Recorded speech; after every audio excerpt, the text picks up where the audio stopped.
Module 4 ഡ്രാമയാണ് നമ്മൾ നോക്കുന്നത്. Evolution of drama, influence of colonialism in the emergence of drama and as well as major dramatist. So 19th century എന്ന് പറയുന്നത് കേരളത്തിൽ theatre ആക്ടിവിസത്തിന് നല്ല ഒരു period ആയിരുന്നു. നമ്പർ ഓഫ് സ്റ്റേജ് പെർഫോമൻസ് ഒക്കെ കൂടി ആൻഡ് ഹിസ്റ്ററി പ്ലേസ് വന്നു. പല ടൈപ്പിലുള്ള പ്ലേസുകളായിരുന്നു വന്നത്. ഹിസ്റ്ററി പ്ലേസ്, പിന്നെ റിലീജിയസ് പ്ലേസ് വന്നിട്ടുണ്ട്, mythological place, social place, realist place, പിന്നെ ഫാഴ്സിക്കൽ പ്ലേസ് ആൻഡ് എക്സ്പെരിമെൻ്റൽ പ്ലേസ്. അപ്പോൾ ഇതെല്ലാം നടത്തിക്കൊണ്ടിരുന്ന അല്ലെങ്കിൽ മേജറായിട്ടുള്ള ഡ്രമാറ്റിസ്റ്റുകൾ എന്ന് പറയുന്നത് CV രാമൻപിള്ള ഉണ്ടായിരുന്നു, EV രാമകൃഷ്ണപിള്ള ഉണ്ടായിരുന്നു, VT ഭട്ടതിരിപ്പാട്, പിന്നെ NP ചെല്ലപ്പൻ നായർ, പിന്നെന്താണ് കൈനിക്കര പത്മനാഭപിള്ളൈ, കൈനിക്കര കുമാരപിള്ളൈ. ഇവരൊക്കെയായിരുന്നു ശരിക്കും പറഞ്ഞാൽ ഇതിൻ്റെയൊക്കെ റൈസിന് തുടക്കമിടി, അതായത് ഡ്രാമയുടെ ആ ഒരു പീരീഡ് സ്റ്റാർട്ട് ചെയ്യിപ്പിച്ചത് ഇവരൊക്കെയായിരുന്നു. ചെല്ലപ്പൻ, ഓക്കെ, ഇവർ ഇത്രയും പേരായിരുന്നു. ദെൻ ഈ റൈറ്റേഴ്സാണ് ശരിക്കും പറഞ്ഞു കഴിഞ്ഞാൽ എന്താണ് ഫൗണ്ടേഷൻ, കേരള തിയേറ്ററിന് അല്ലെങ്കിൽ ഡ്രാമയ്ക്ക് ഫൗണ്ടേഷൻ ഇട്ട് കൊടുത്തത് ഇവർ ഇത്രയും പേരായിരുന്നു. അവർ മലയാളം തിയേറ്ററിനെ പബ്ലിക് സ്പേസിലോട്ട് കൊണ്ടുവന്ന് സോഷ്യലും പൊളിറ്റിക്കൽ ഇഷ്യൂസും ഒക്കെ ക്രിട്ടിസൈസ് ചെയ്യാനും ഡിബേറ്റ് ചെയ്യാനും ഡിസ്കസ് ചെയ്യാനും ഒരു പ്ലാറ്റ്ഫോം ആക്കി മാറ്റി. അത് മാത്രമല്ല, ഈ ഒരു 19th സെഞ്ച്വറി എന്ന് പറയുന്നത് സോഷ്യൽ റെനസൻസിൻ്റെ കാലഘട്ടമായിരുന്നു. അപ്പോൾ സോഷ്യൽ റിയലിസവും പ്രോഗ്രസീവസവും ഇങ്ങനെയുള്ള കാര്യങ്ങളൊക്കെ ഈ സമയത്ത് നല്ല രീതിയിൽ എന്താണ് മൊമെൻറ്റം കിട്ടിയിരുന്നു. ഓക്കെ, അപ്പം ദെൻ നാഷണലിസ്റ്റ് തിയേറ്ററാണ് വന്നത്. അത് ആരുടെ കീഴിലാണ് വന്നത്? വിദ്വാൻ P. കേളു നായർ. അദ്ദേഹത്തിൻ്റെ കീഴിൽ നാഷണലിസ്റ്റ് തിയേറ്റർ എന്ന് പറഞ്ഞൊരു തിയേറ്ററിക്കൽ ഇത് വന്നു.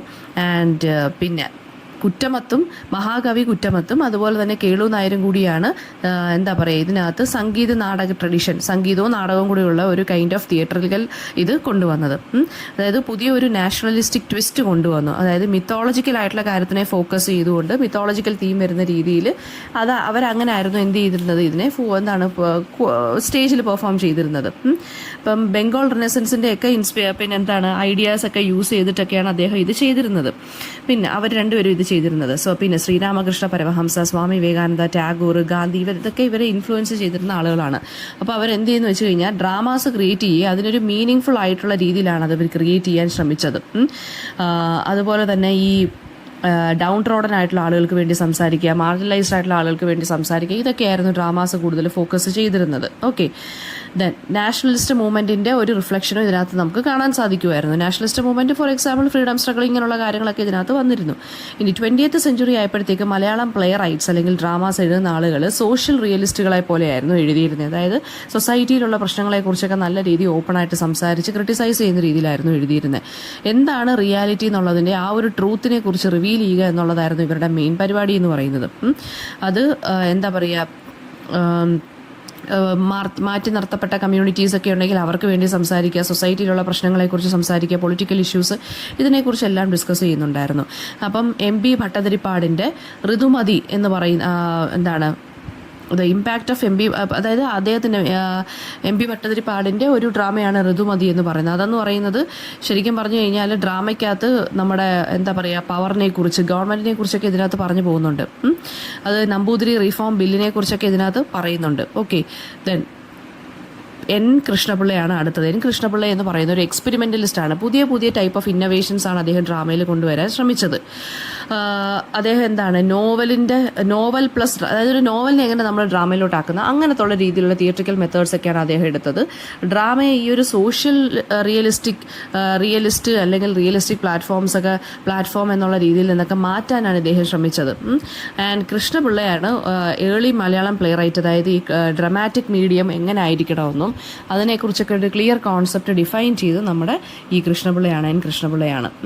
അതായത് റിയാലിറ്റി വേണം, പക്ഷേ എന്നാലും കുറച്ച് ഡ്രാമാസൊക്കെ കുറച്ച് ഡ്രമാറ്റിക് ആയിട്ടൊക്കെ ഇരിക്കുക എന്നുള്ള രീതിയിൽ. പിന്നെ അദ്ദേഹം എന്താണെന്ന് വെച്ച് കഴിഞ്ഞാൽ ഈ 19th സെഞ്ച്വറി യൂറോപ്യൻ പ്ലേസിനെ ബേസ് ചെയ്തിട്ട് അല്ലെങ്കിൽ അതിനെ മോഡൽ ചെയ്തിട്ടാണ് അദ്ദേഹം ഡ്രാമാസൊക്കെ നടത്തിയത്. ഒരു ഫോർമൽ പെർഫെക്ഷൻ ഡ്രാമാസിനെ കൊണ്ടുവരാൻ ഇദ്ദേഹം ശ്രമിച്ചു.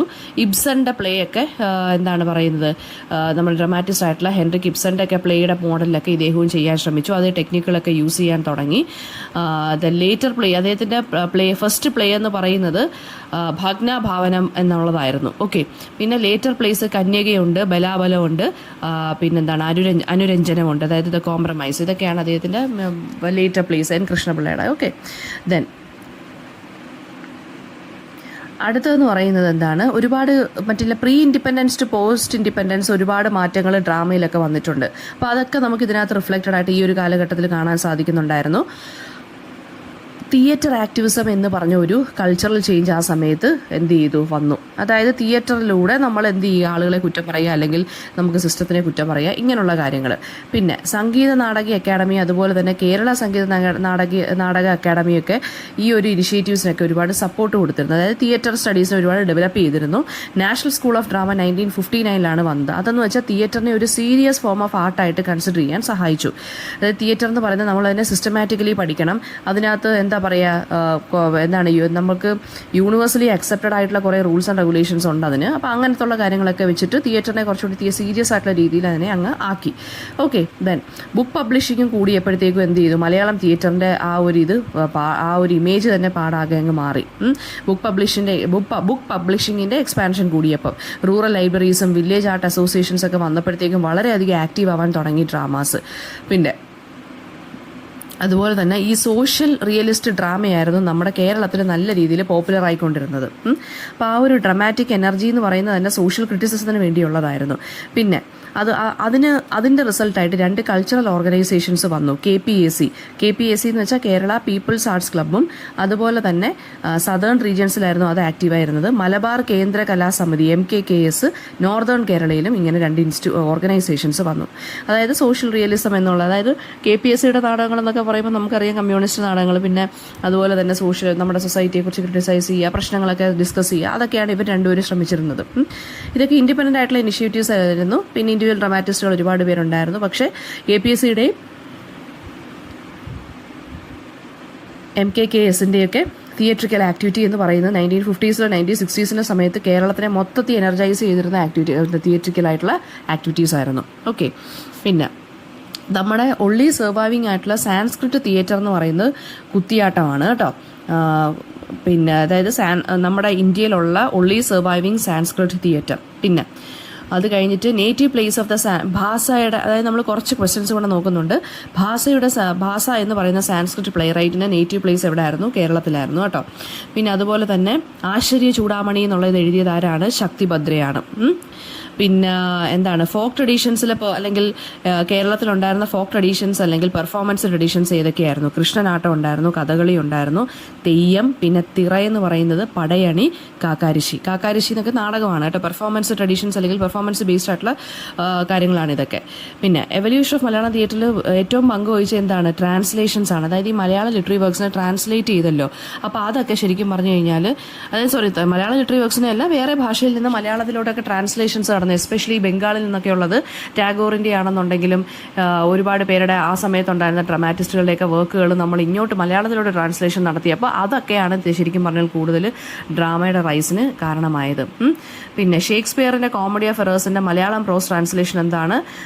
ആൾമാറാട്ടം. കല്ലൂർ ഉമ്മൻ ഫിലിപ്പോസിൻ്റെ ആൾമാറാട്ടം. അതാണ് ആൾമാറാട്ടം എന്നാണ് ഷേക്സ്പിയറിൻ്റെ കോമഡി ഓഫ് എറർ എന്ന് പറഞ്ഞ ഡ്രാമയാണ്. അതിനെ മലയാളത്തോട് ട്രാൻസ്ലേറ്റ് ചെയ്തത് കല്ലൂർ ഉമ്മൻ ഫിലിപ്പോസ് ആണ്. അതേ പേരിട്ടത് ആൾമാറാട്ടം എന്നാണ് ആ പ്ലേക്ക് മലയാളം പേരിട്ടത്. പിന്നെ first place to be stage in Malayalam ഏതാണ്? കാളിദാസന്റെ അഭിജ്ഞാന ശാകുന്തളമാണ്. അത് 1882 സ്റ്റേജ് ചെയ്തത് മലയാളത്തിൽ. പിന്നെ ആരാണ് ട്രാൻസ്ലേറ്റ് ചെയ്തത്? കേരളവർമ്മ വലിയ കോയി തമ്പുരാനാണ് അഭിജ്ഞാന ശാകുന്തളത്തിനെ സാൻസ്ക്രിറ്റിൽ നിന്ന് മലയാളത്തിലോട്ട് ട്രാൻസ്ലേറ്റ് ചെയ്തത് കേട്ടോ. പിന്നെ തമിഴ് മ്യൂസിക്കൽ ഡ്രാമാസ് എന്ന് പറയുന്നത് ഏതൊക്കെയാണ് വരുന്നത്? മലയാളം തിയേറ്ററിനെ ഇൻഫ്ലുവൻസ് ചെയ്ത തമിഴ് മ്യൂസിക്കൽ ഡ്രാമാസ് ഏതൊക്കെയാണ്?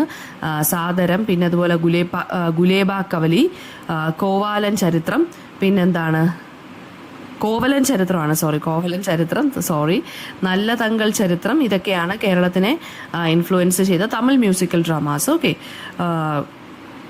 പിന്നെ തമിഴ് പ്ലേസിൻ്റെ ഇമ്പോർട്ടൻസ് എന്താണെന്ന് വെച്ചാൽ മ്യൂസിക്കും അതുപോലെ തന്നെ ക്ലൗണിങ്ങും നല്ല സ്റ്റേജ് പ്രസൻറ്റേഷനും സ്പെക്ടക്കിളും ആയിരിക്കും ഇവരുടെ പ്രത്യേകത. First Malayalam drama full of song and spectacle എന്ന് പറയുന്നത് നമ്മുടെ TC അച്യുതമേനോൻ്റെ സംഗീത നൈഷധമാണ്. അതിനകത്ത് സോങ്ങും നല്ല രീതിയിലുള്ള സ്റ്റേജ് പെർഫോമൻസസും ഒക്കെ അല്ലെങ്കിൽ സ്റ്റേജ് പ്രസൻറ്റേഷൻസും നല്ലപോലെ ഉണ്ടായിരുന്നു. ഇതൊക്കെ എക്സ്ട്രാ ക്വസ്റ്റ്യൻസ് ആണ്, ഒന്ന് അറിഞ്ഞു വെച്ചേക്കാൻ പറയുവാണ്. കേളു നായറിൻ്റെ 3 പ്ലേസ് ഏതൊക്കെയാണ്? പാക്കനാർ ചരിതമുണ്ട്, വിവേകോദയമുണ്ട്, പിന്നെ പാടുക പട്ടാഭിഷേകം. ഓക്കെ. CV രാമൻപിള്ളയുടെ കോൺട്രിബ്യൂഷൻ എന്താണെന്ന് ചോദിച്ചു കഴിഞ്ഞാൽ ഇദ്ദേഹം ഈ 11 പ്രഹസനാസ് എന്നും പറഞ്ഞ് അദ്ദേഹം 11 എണ്ണം പബ്ലിഷ് ചെയ്തിട്ടുണ്ട്. അതിൻ്റെ 9 പബ്ലിഷ്ഡ് വേർഷൻസ് ഇപ്പോഴും അവൈലബിൾ ആണ്. പിന്നെ വരുന്നതെന്ന് വെച്ച് കഴിഞ്ഞാൽ സോഷ്യൽ റിയലിസ്റ്റ് തിയേറ്ററിക്കൽ ആയിട്ടുള്ള ഡ്രാമാസ് ആരൊക്കെയാണ് പ്രാക്ടീസ് ചെയ്തിരുന്നത്? VT Bhattathiripad, MR Bhattathiripad, K Namodaran, Edasseri Govindan നായരും പിന്നെ ചെറുകാട് ഗോവിന്ദ പിഷാരടിയുമാണ് സോഷ്യൽ റിയലിസ്റ്റ് തിയേറ്റർ കൊണ്ടുവന്നത്. ഓക്കെ. സംഗീത നാടക തിയേറ്ററും പ്രഹസന തിയേറ്ററും തമ്മിലുള്ള ഡിഫറൻസ് എന്താണ്? സംഗീത നാടക തിയേറ്റർ എന്ന് വെച്ച് കഴിഞ്ഞാൽ ഈ പോയത്തിലാണ് ഇത് കൂടുതലും സംഗീതവും കാണും പ്ലസ് നാടകവുമായിരിക്കും. പ്രഹസന തിയേറ്റർ എന്ന് വെച്ചാൽ പ്രോസിനകത്തായിരിക്കും അത് പ്ലേ ചെയ്യുന്നത്. മറ്റേത് ഫുൾ പോയട്രി ആയിരിക്കും. പിന്നെ നമ്പൂതിരി സ്ത്രീകളുടെ ട്രാജിക് ആയിട്ടുള്ള ലൈഫിനെ കുറിച്ച് പറഞ്ഞ 3 എണ്ണം ഏതാണ്? അടുക്കളയിൽ നിന്നും അരങ്ങത്തേക്ക് ബൈ VT ഭട്ടതിരിപ്പാട്, പിന്നെന്താണ് മറക്കുടയ്ക്കുള്ളിലെ മഹാനരകം, പിന്നെ എന്താണ് അത് MR ഭട്ടതിരിപ്പാട് എഴുതിയത്, ഋതുമതി ബൈ MP ഭട്ടതിരിപ്പാട്. ഈ 3 പ്ലേ ആണ് നമ്പൂതിരി സ്ത്രീകളുടെ ലൈഫിനെ കുറിച്ച് പറഞ്ഞിരുന്നത്, അവരുടെ ആ ട്രാജിക് ലൈഫിനെ കുറിച്ച്. ഫസ്റ്റ് ഫെമിനിസ്റ്റ് തിയേറ്ററിക്കൽ പ്രൊഡക്ഷൻ എന്ന് പറയുന്നത് എന്താണ്? ഹിസ്റ്റോറിക്കലി സിഗ്നിഫിക്കൻ്റ് ആയിട്ടുള്ളൊരു വർക്കാണ് അത്. തൊഴിൽ കേന്ദ്രത്തിലേക്ക് ടു ദ വർക്ക് പ്ലേസ്, അതാണ് ഫസ്റ്റ് ഫെമിനിസ്റ്റ് തിയേറ്ററിക്കൽ പ്രൊഡക്ഷൻ. 1948 വന്നത്. ഒരുപാട് വിമൺ സ്ത്രീ ആക്ടിവിസ്റ്റുകളാണിത് ചെയ്തത്. ഓക്കെ. പിന്നെ VT ഭട്ടതിരിപ്പാടിൻ്റെ മേജർ ഒബ്ജക്റ്റീവ് എന്തായിരുന്നു? അതായത് ഈ ഒപ്രഷനിൽ കഴിയുന്ന നമ്പൂതിരി കമ്മ്യൂണിറ്റിയിൽ ഒപ്രഷനിൽ കഴിയുന്ന ആളുകളുടെ ലിവിങ് കണ്ടീഷൻസ് ഇമ്പ്രൂവ് ചെയ്യുക. അതുകൊണ്ടാണ് ഇവരുടെയൊക്കെ കഥയ്ക്ക് ഈ പ്ലേസിനകത്തൊക്കെ നമ്പൂതിരി ലൈഫ് സ്റ്റൈലിനെ കുറിച്ചൊക്കെ പറഞ്ഞു പോകുന്നത് കേട്ടോ. പിന്നെ എക്സ്പെരിമെൻ്റൽ പ്ലേ റൈറ്റ് ആരൊക്കെയായിരുന്നു എന്ന് വെച്ച് കഴിഞ്ഞാൽ പുലിമന പരമേശ്വരൻ പിള്ളൈ, CJ തോമസ്, N കൃഷ്ണപിള്ളയൊക്കെ ആയിരുന്നു. പിന്നെ ഈ യൂറോപ്യൻ ഇന്നോവേറ്റീവ് ഡെവലപ്മെൻറ്റ്സ് ഒക്കെ നമുക്ക് ഇതിനകത്തും കാണുന്നുണ്ടായിരുന്നു, അത് മറന്നു പോകരുത്. യൂറോപ്യൻ പ്ലേസിനെയൊക്കെ ബേസ് ചെയ്തിട്ട് നമ്മളിവിടെ ഓരോന്നൊക്കെ ഉണ്ടാക്കിയിട്ടുണ്ട്. ഫസ്റ്റ് എക്സ്പ്രഷനിസ്റ്റ് പ്ലേ എന്ന് പറയുന്നത് പുലിമന പരമേശ്വരൻ പിള്ളയുടെ സമത്വവാദിയാണ്. ഓക്കെ. പിന്നെ സമത്വവാദി എന്ന് വെച്ച് കഴിഞ്ഞാൽ ഇഗാലിറ്റേറിയൻ എന്നുള്ള മീനിങ്. പിന്നെ CJ തോമസും എക്സ്പെരിമെൻ്റൽ തിയേറ്ററിൻ്റെ ആളാണ്. എക്സ്പെരിമെൻ്റൽ തിയേറ്റർ എന്ന് വെച്ചാൽ പുതിയ രീതിയിലുള്ള തിയേറ്ററിക്കൽ ടെക്നിക്സ് കൊണ്ടുവന്ന ആൾ കേട്ടോ.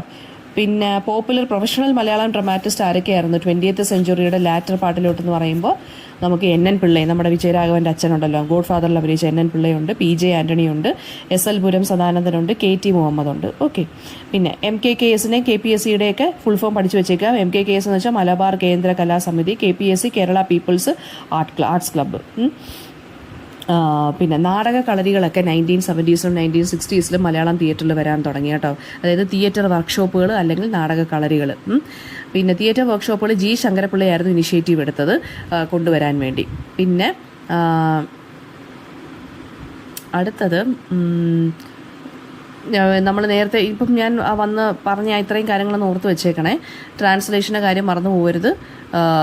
പിന്നെ വേറെ ലാംഗ്വേജസിൽ നിന്ന് മലയാളത്തിലോട്ട് ട്രാൻസ്ലേഷൻ നടത്തിയപ്പോഴാണ് തിയേറ്ററിനൊക്കെ ഒരുപാട് ഉണർവ് കിട്ടിയത്. പിന്നെ കേളു നായരിൻ്റെ കോൺട്രിബ്യൂഷൻ എന്താണ്?